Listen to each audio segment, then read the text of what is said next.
it's time for SPG, as in Super Pagganern Secret File.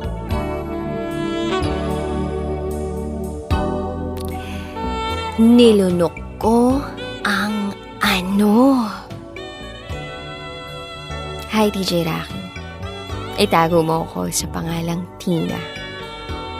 At ito, ang aking SPG. As in, Super Pagganern Secret File. Wala nang patumpik-tumpik pa. Nasa kwarto kami ng jowa ko noon. Kasi nga, alam nyo na.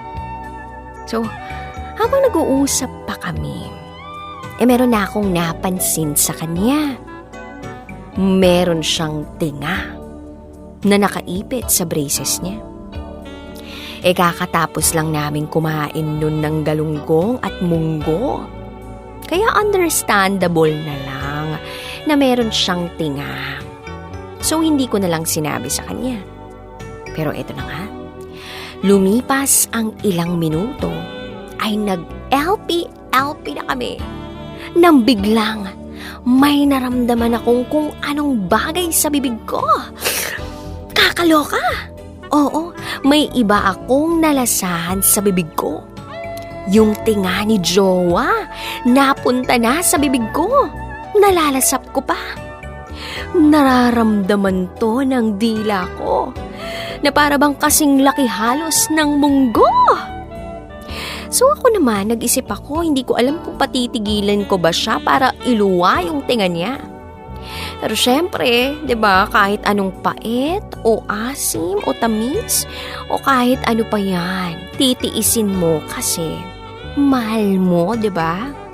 So ang ending, pikit mata kong nilunok yung tinga niya. Oo, besh. Nilunok ko ang tinga ni jowa for the sake na hindi siya mapahiya. Medyo maduwal-duwal ako sa kadugyutan kong yon.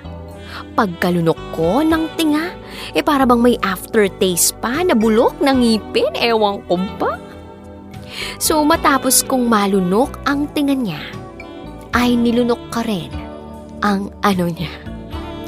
Dahil gusto niya na merong paglunok.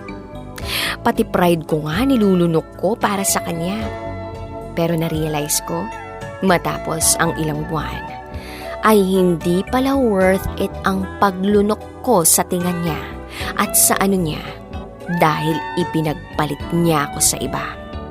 Kaya sa mga kabisyo natin dyan, huwag basta-basta lunok ng lunok. Baka kasi hindi worth it.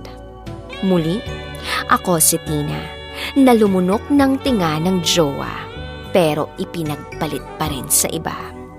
At ito, ang aking SPG, as in Super Pagganern Secret File.